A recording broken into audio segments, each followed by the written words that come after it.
सभी को राम राम, जय श्री कृष्णा, जय हिंद, वंदे मातरम।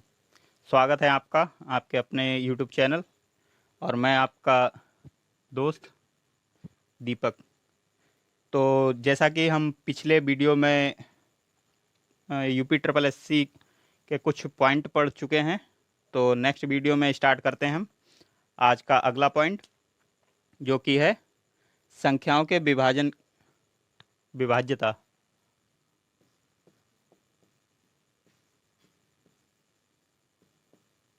संख्याओं की विभाज्यता। जैसे कि कई सारे प्रश्न पूछता है, अ, जैसे 3-4 ऑप्शन दे दिए।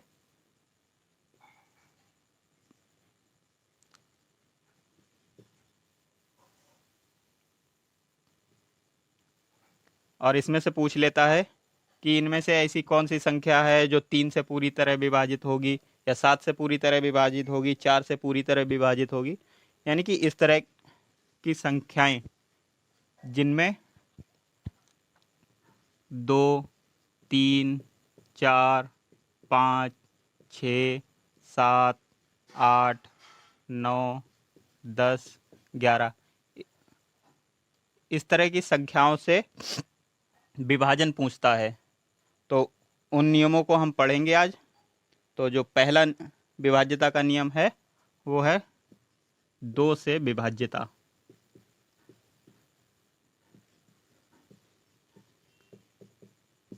किसी संख्या को 2 से विभाज्यता का क्या नियम होता है उसे हम जानेंगे। तो 2 से विभाज्यता का नियम है, यदि किसी संख्या के अंत में, चाहे वो छोटी संख्या हो या बड़ी संख्या हो, अगर किसी संख्या के अंत में 0 या कोई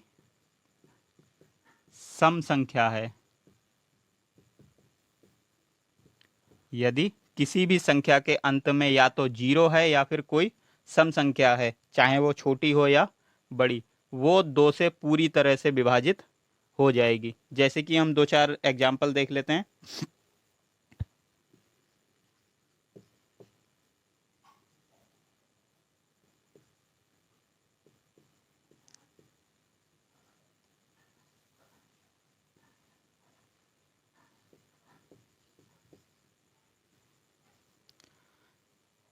इन्हें किसी को भी हम 2 से भाग करके देख लें तो ये पूरी पूरी कट जाएगी। जैसे इसे देखते हैं, 2 दूनी 4, 2 अट्ठे 16, 2 तियाँ 6, 2 पंजे 10, पूरी तरह 2 से कट गई। इसी तरह से इनमें से किसी भी संख्या को हम पूरी तरह से काटते हैं, 2 चौक 8, 0, 2 अट्ठे 16, ये भी पूरी तरह से कट गई। तो 2 से विभाज्यता का नियम है, यदि किसी संख्या के अंत में या तो 0 है या कोई भी सम संख्या है, तो वो संख्या 2 से पूरी तरह से विभाजित हो जाएगी। इसके बाद आता है 3 से विभाज्यता का नियम। 3 से विभाज्यता का नियम। 3 से कौन कौन सी संख्याएं विभाजित होंगी, तो उसके लिए एक छोटी सी चीज याद रखिए। किसी भी संख्या का यदि योग, उसके अंकों का योग, किसी भी संख्या के अंकों का योग यदि 3 से विभाजित हो रहा है, तो वो पूरी संख्या जो है वो 3 से विभाजित हो जाएगी। यदि संख्याओं का योग 3 से विभाजित नहीं हो रहा है तो संख्या पूरी तरह 3 से विभाजित नहीं होगी। जैसे कि एक संख्या देख लीजिए, इसे हम, इसकी संख्याएं जो अंक हैं 7, 2, 8, 3 और 7, इनका योग कर लेते हैं। 7 + 2 + 8 + 3 + 7, 7, 2, 9 + 8 + 7, 3, 10, 8, 9, 17 + 10 = 27। और 27, 3 नेम 27, 3 से जो है 27 पूरी तरह कट गया। तो इसका मतलब ये हुआ कि ये संख्या भी 3 से पूरी तरह कट जाएगी। काट के देखते हैं, 3 दूनी 6, 1 बचा, 2 मिल गया, 12 हो गया, 3 चौक 12, 3 दूनी 6, 2 बचा, 23 हो गया, 3 सत्ते 21, 2 बचा 7 मिलके 27, 3 नेम 27, यानी कट के कितना आ गया 24,279। तो वे संख्याएं जिनके अंकों का योग अगर 3 से पूरी तरह विभाजित हो जाता है तो वो संख्याएं जो हैं 3 से पूरी तरह विभाजित हो जाएंगी।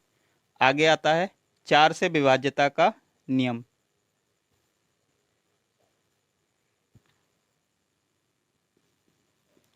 चार से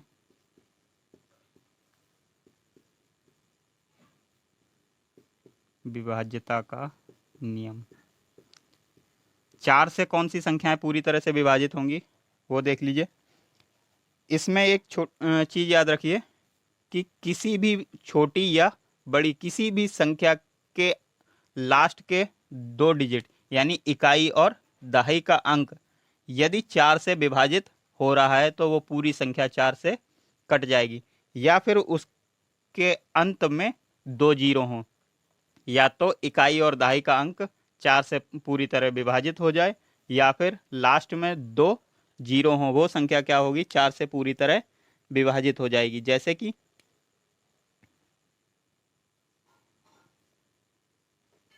अब देखिए इसमें दाईं ओर से यानी लास्ट के 2 डिजिट देख लीजिए, इकाई और दहाई। 32, 32 क्या है 4 से पूरी तरह कट जाएगा, 4 अट्ठे 32, तो ये पूरी संख्या भी जो है 4 से कट जाएगी। कैसे देखिए, 4 एक कम 4, 4 दूनी 8, एक बचा 17 हो गया, 4 चौक 16, एक बचा 4 तियाँ 12, फिर एक बचा 4 तियाँ 12, तो 4 से पूरी तरह कट गई। इसी तरह से कोई भी संख्या है, जैसे 5 के बाद हम 2 जीरो लगा दें तो ये भी 4 से पूरी तरह से कट जाएगी। यानी कि किसी भी संख्या के अंतिम 2 अंक इकाई और दहाई यदि 4 से पूरी तरह विभाजित हो रही है तो वो भी संख्या 4 से पूरी तरह विभाजित हो जाएगी। दूसरा, यदि किसी संख्या के अंत में 2 जीरो हैं तो वो भी संख्या 4 से पूरी तरह से विभाजित हो जाएगी। तो ये 3 समझ में आए सभी को? चाहे स्क्रीनशॉट ले सकते हैं। आगे देखते हैं।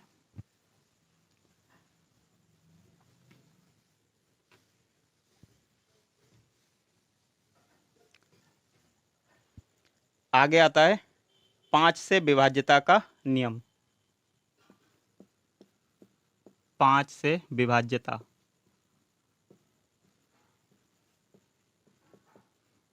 5 से कौन सी संख्याएं विभाजित होंगी वो देख लीजिए। यदि किसी संख्या के अंत में एक जीरो है या उस संख्या के अंत में 5 है तो वो संख्या जो है 5 से पूरी तरह से विभाजित हो जाएगी। जैसे कि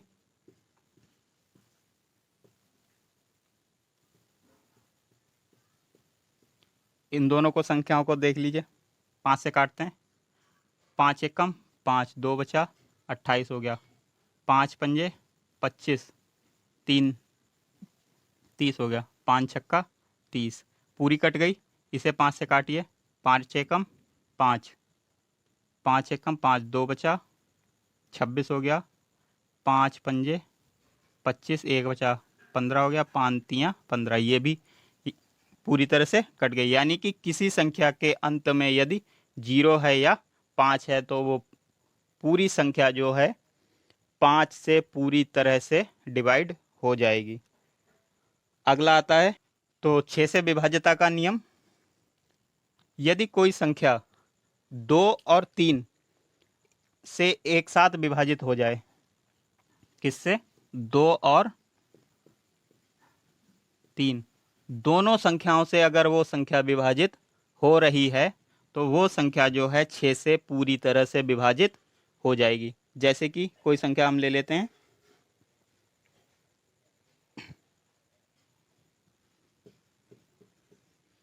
अब देखिए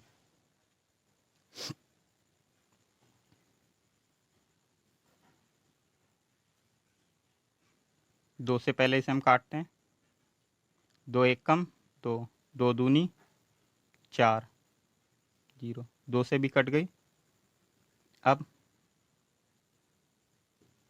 इसी को 3 से काट के देखिए, 3 छंग 18, 2 बचा 24, 3 सत्ते की 3 अट्ठे 24, 3 से भी पूरी तरह से कट गई, यानी कि ये संख्या जो है 2040, ये 6 से पूरी तरह से कट जाएगी। देखिए काट के,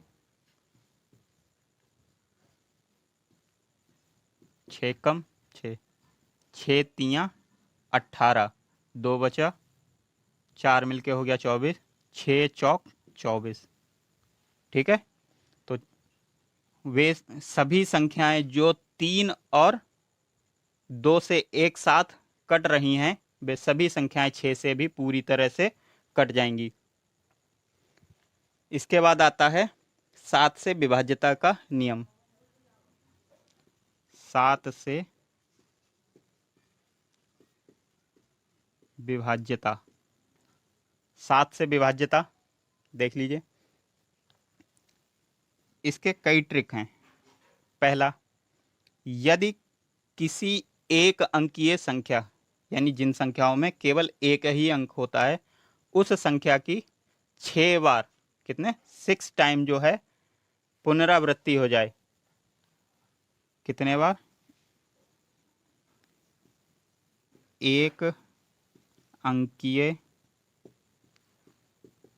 संख्या की 6 बार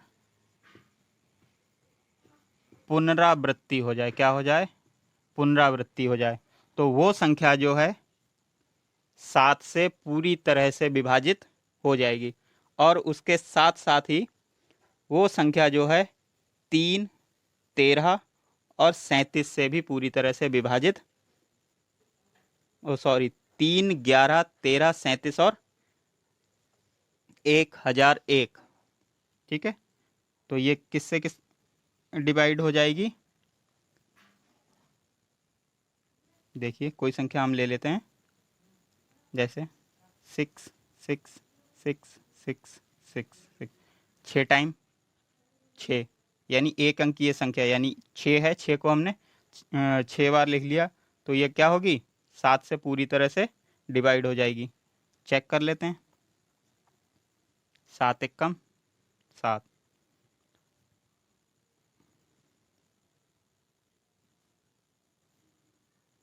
7 नेम 63, कितना बचा?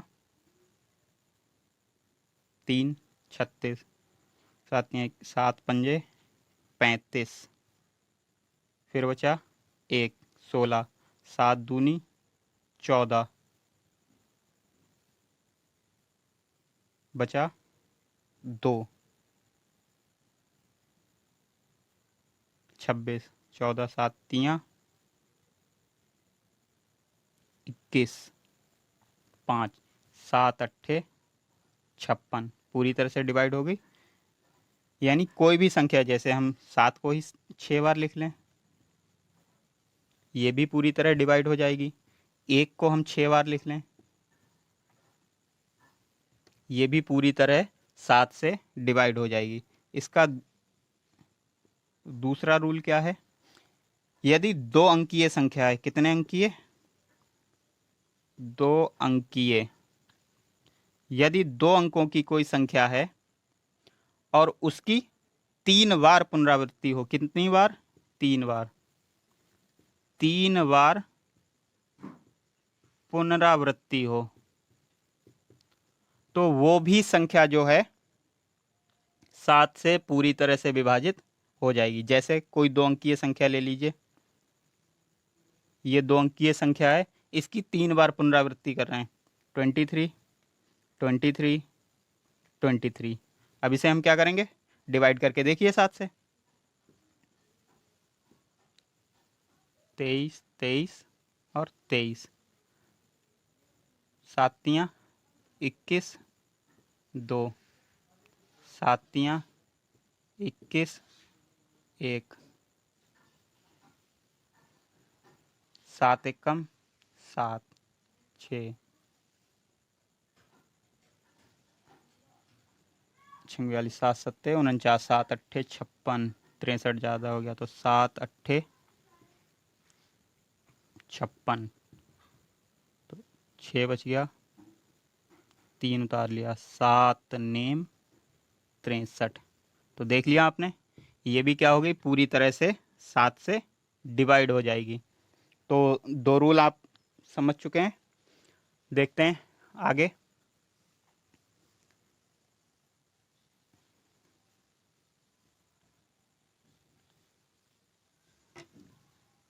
अब आता है नंबर 3, 7 से ही विभाज्यता का तीसरा नियम। यदि 3 अंकीय संख्या है, कितनी,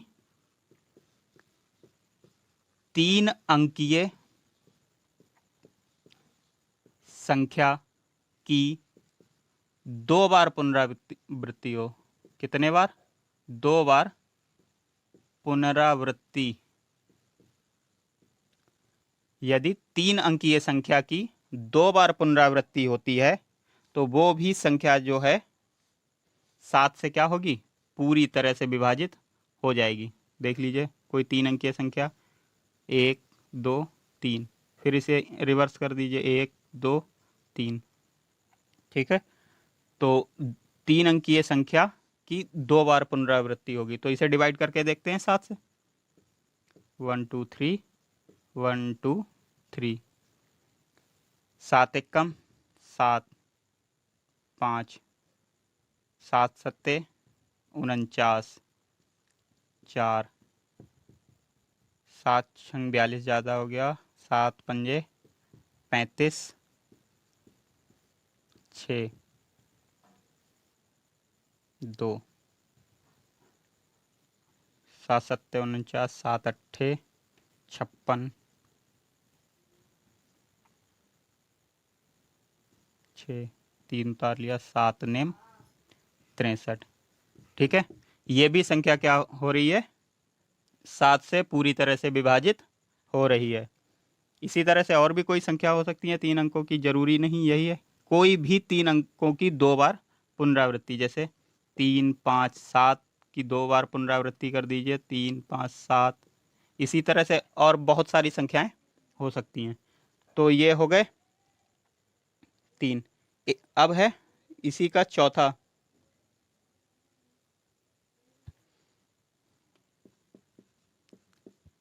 यदि किसी भी संख्या, जैसे एग्जाम्पल देके मैं बताता हूं आपको,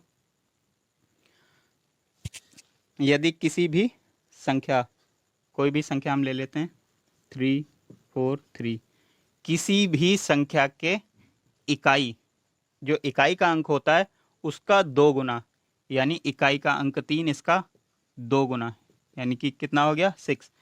इकाई के अंक का 2 गुना शेष बची संख्या यानी कि 34 में से घटाने पर,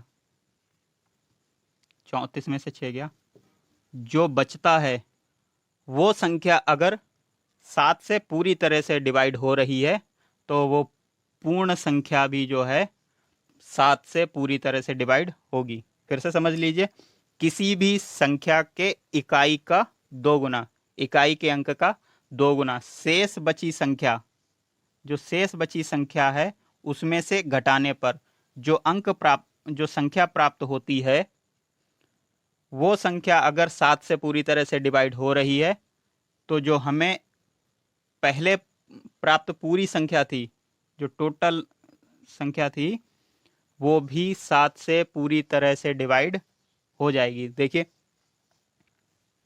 ये 28 बच रहा है, 28 7 से डिवाइड होता है। अब हम 343 को भी डिवाइड करके देख लेते हैं। 7 चौक 28, 7 नेम 63, ठीक है, पूरी तरह से डिवाइड हो गया। तो ये थे 7 से विभाज्यता के नियम। तो सभी को उम्मीद है समझ में आया होगा। प्लीज़ वीडियो को लाइक भी करते रहें और चैनल को सब्सक्राइब भी करें। अगला आता है 8 से विभाज्यता का नियम। यदि कोई संख्या दी है और वो 8 से विभाज्य होगी या नहीं होगी, वो देख लेते हैं। 8 से विभाज्यता,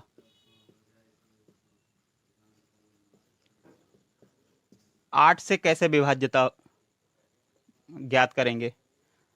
अगर किसी संख्या के लास्ट के 3 डिजिट, किसी भी संख्या के अंतिम 3 अंक, लास्ट के 3 अंक या तो 8 से विभाजित हों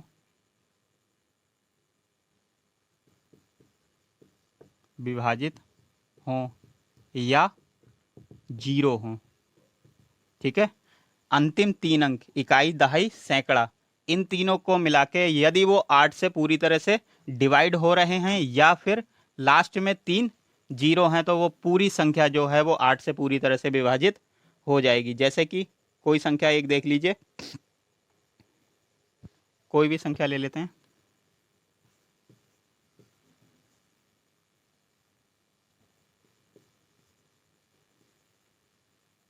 एक और संख्या ले लीजिए।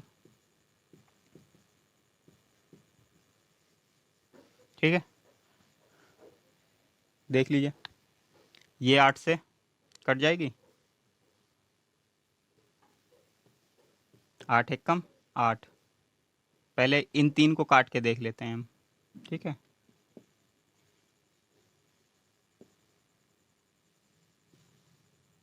8 छंग 48, 8 एक कम 8, यानी कि ये जो संख्या है पूरी संख्या 8 से डिवाइड हो जाएगी। देखिए, 8 छंग 48, 8 सत्ते 56, 8 अट्ठे 64, 8 अट्ठे 64, बच्चा 3, 35 हो गया, 8 चौक 32, फिर 3 बचा, 36 हो गया, 8 चौक 32, 4 बचा, 8 पंजे 40, 8 मिलके 48 हो गया, 8 छंग 48, 8 एक कम 8, तो पूरी तरह से डिवाइड हो गई। इसी तरह से ये भी संख्या जो है 8 से पूरी तरह से डिवाइड हो जाएगी। आगे आगे आता है 9 से विभाज्यता का नियम।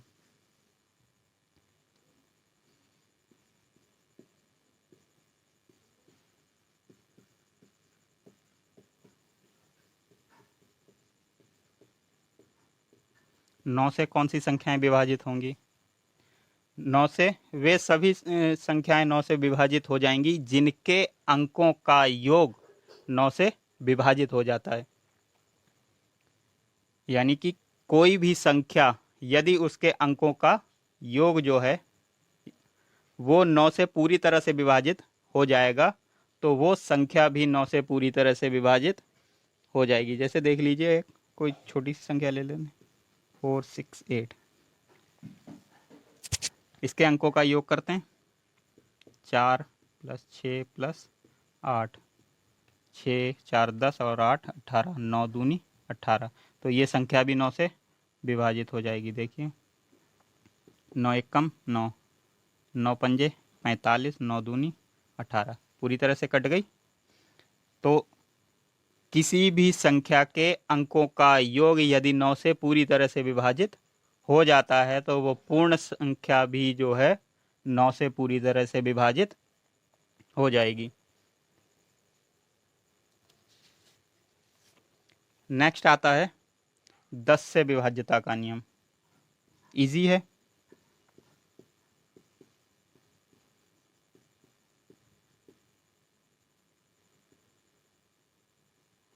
दस से विभाज्यता। 10 से कौन सी संख्याएं विभाजित होंगी? जिन संख्याओं के अंत में 0 आता है, जिन संख्याओं के अंत में 0 आता है वे सभी संख्याएं जो हैं 10 से पूरी तरह से विभाजित हो जाएंगी। चाहे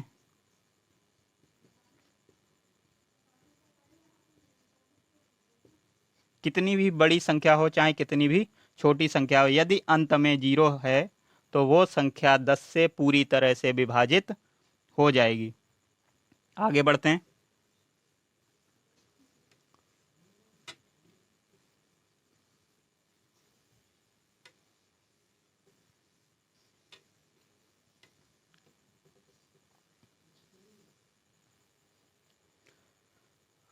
आगे आता है 11 से विभाज्यता का नियम।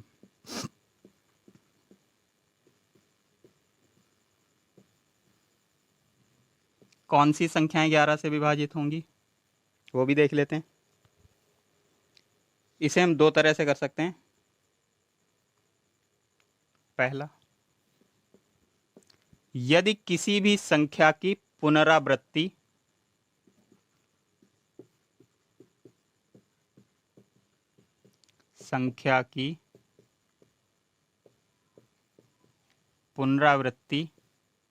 सम बार हो, कितने बार? सम बार, चाहे वो 2, 4, 6, 8, 10 कितने भी बार हो, लेकिन पुनरावृत्ति जो है वो सम टाइम होनी चाहिए।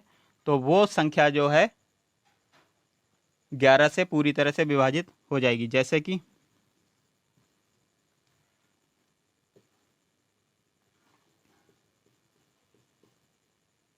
दो बार, ये भी सम है। एक को हमने 6 बार काउंट कर लिया, ये भी सम है। तो ये सभी संख्याएं क्या होंगी? 11 से पूरी तरह से विभाजित हो जाएंगी। दूसरा देख लीजिए।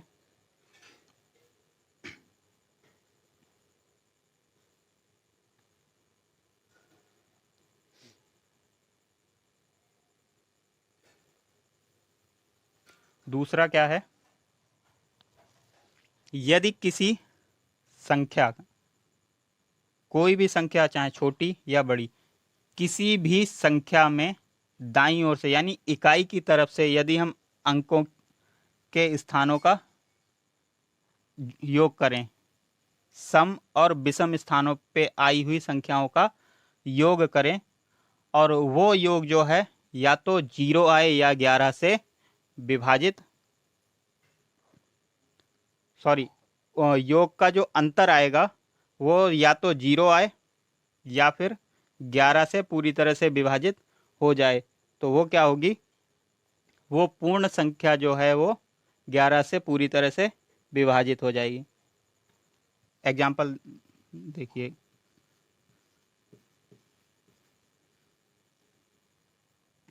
ये एक हमारे पास संख्या है, इसके दाईं ओर यानी इकाई की तरफ से हम संख्या को देखते हैं। इकाई, दहाई, सैकड़ा, हजार, 10,000, लाख, ये संख्या हो गई। इसमें सम स्थानों और विषम स्थानों पर आए हुए अंकों का योग निकालते हैं।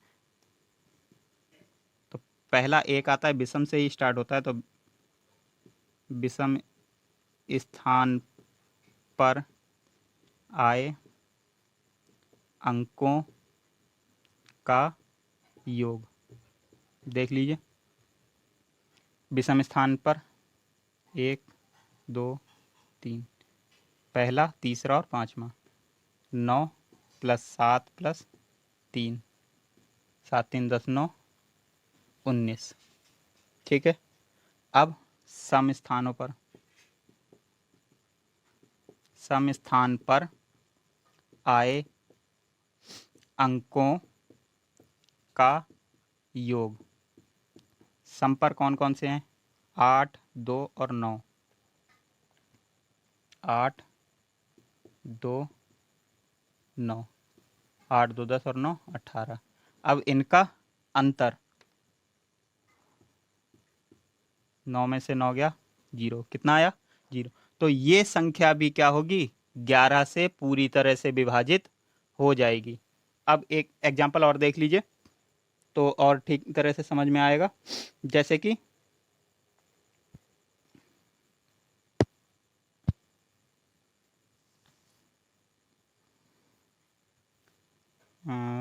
ले लेते हैं एग्जाम्पल हम छोटा सा कोई।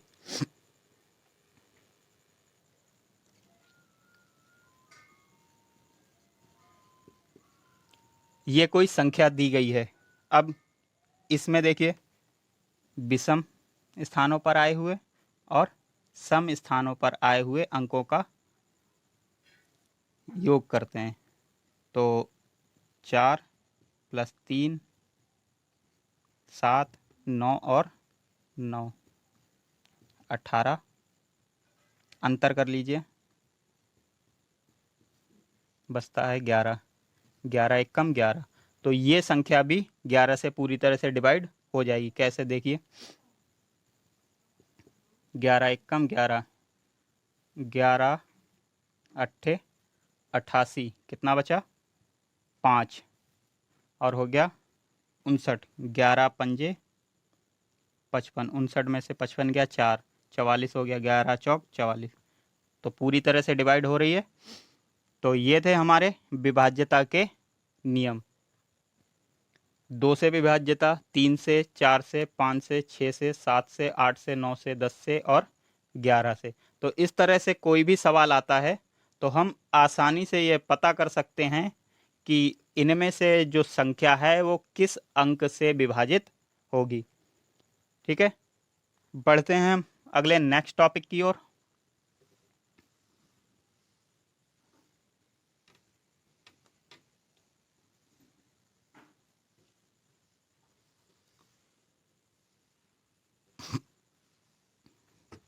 अगला टॉपिक जो है हमारा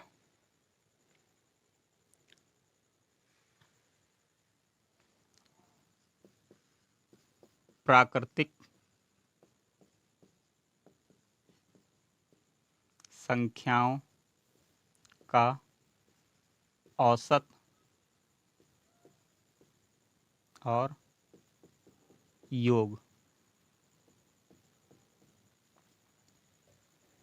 यानी क्वेश्चन में कोई भी प्राकृतिक संख्याएं दे सकता है, जैसे 1 से 50 तक की प्राकृतिक संख्याओं का योग ज्ञात कीजिए, 1 से 100 तक प्राकृतिक संख्याओं का औसत ज्ञात कीजिए।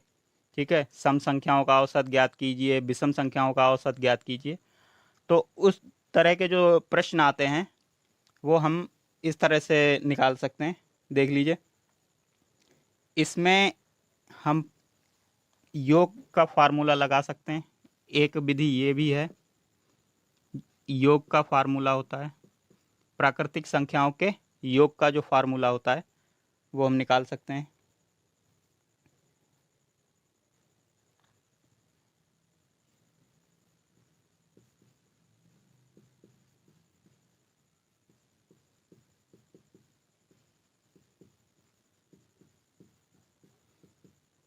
n+1/2 ये योग निकालने का फार्मूला है। और औसत, अगर औसत पूछता है तो औसत का हम फार्मूला लगा सकते हैं। औसत होता है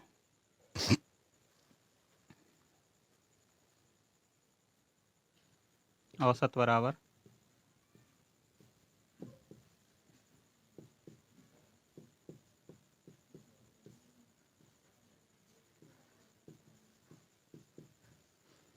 तो योग का फार्मूला हो गया n प्राकृतिक संख्याओं का योग बराबर होता है n+1/2। इसी तरह औसत का फार्मूला होता है n पदों का योग बटे कुल संख्या। जैसे हम एक क्वेश्चन को हल करके इन फार्मूलों को लगा के देख लेते हैं।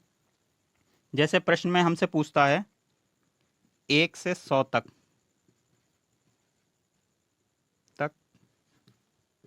सभी प्राकृतिक संख्याओं का योग तथा औसत ज्ञात कीजिए।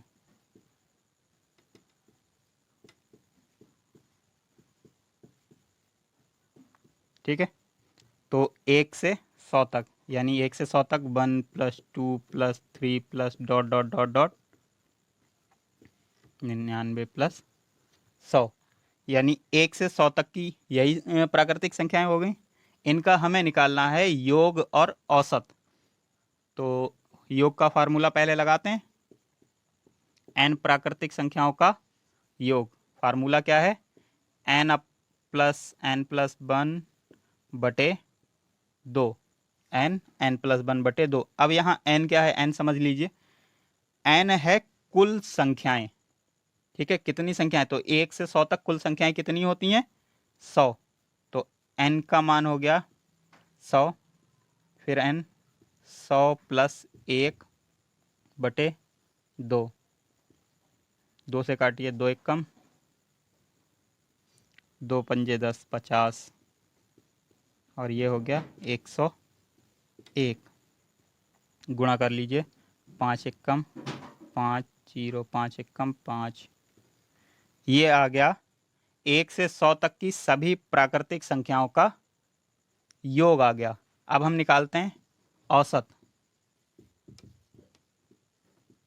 औसत का फार्मूला क्या है? n पदों का योग।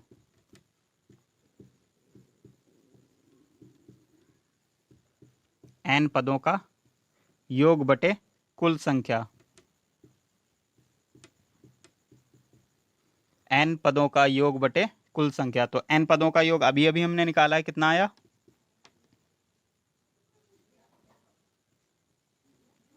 ठीक है, और कुल पदों की संख्या।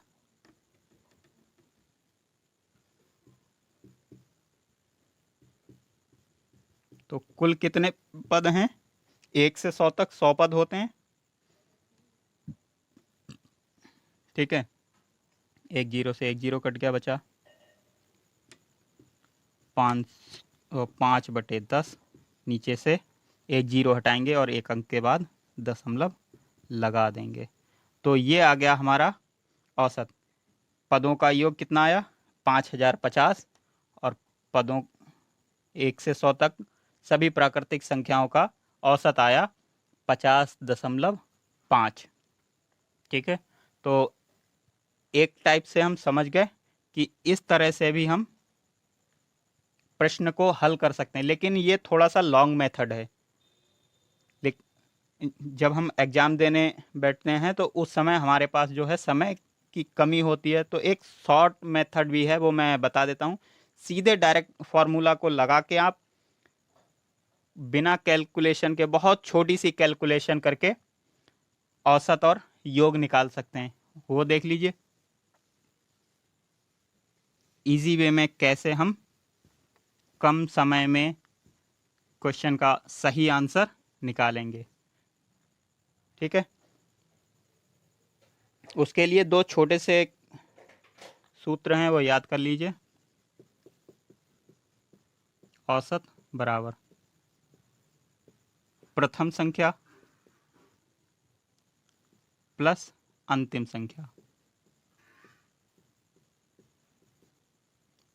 प्रथम संख्या प्लस अंतिम संख्या और बटे 2। ये औसत का फार्मूला हो गया। इसी तरह योग का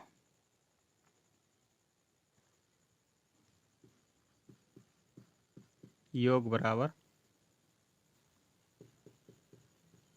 औसत गुणा कुल संख्याएं। देख लीजिए, अब हम निकाल लेते हैं। एक और क्वेश्चन देख लेते हैं। 1 से 100 तक सभी सम संख्याओं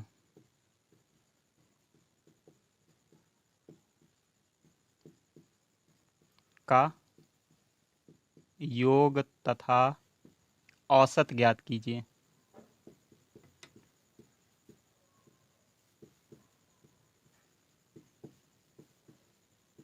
ठीक है, देखिए निकालते हैं औसत।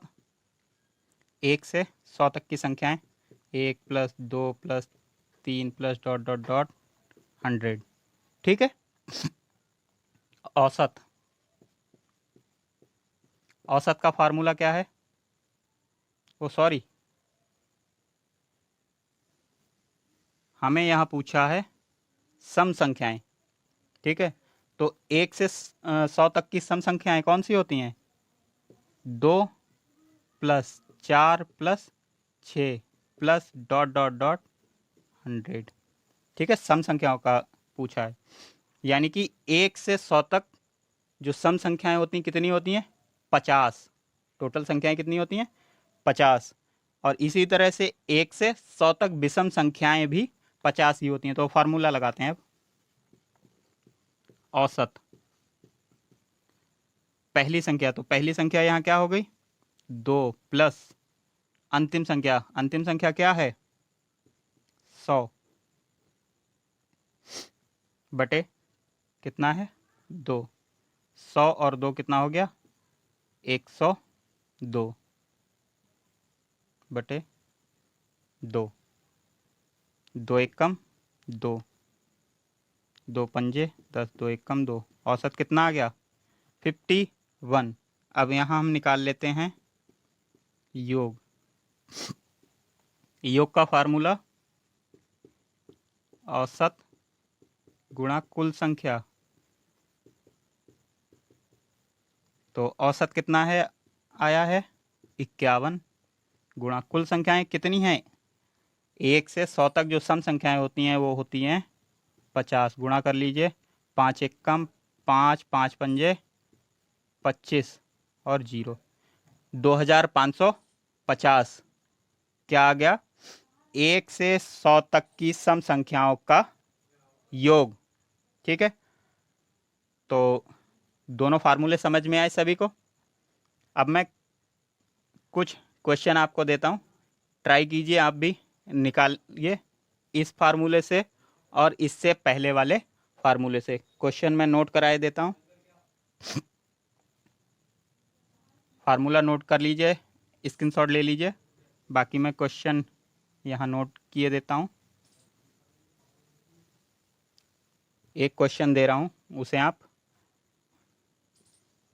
ट्राई कीजिएगा। 1 से 100 तक सभी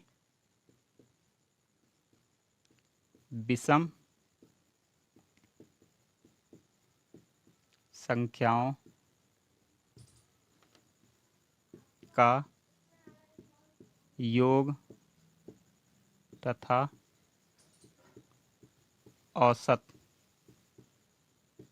ज्ञात कीजिए। ठीक है, क्वेश्चन में अलग अलग ही पूछता है, एक ही पूछेगा 1 से 100 तक विषम संख्याओं का योग ज्ञात कीजिए या फिर 1 से 100 तक विषम संख्याओं का औसत ज्ञात कीजिए। तो इस क्वेश्चन को आप हल करेंगे और इसका जो आंसर है वो कमेंट बॉक्स में सभी लोग शेयर कीजिए। बाकी वीडियो अगर पसंद आए तो प्लीज़ अपने दोस्तों अवश्य कीजिए, जिससे कि आपके साथ साथ उन लोगों को भी थोड़ा प्रॉफिट हो सके। बाकी वीडियो को लाइक कीजिए, चैनल को सब्सक्राइब प्लीज़ ज़रूर कीजिए, जिससे हमें मोटिवेशन प्राप्त हो और इसी तरह से आपके लिए अच्छी अच्छी वीडियो हम बनाते रहें। Thank you.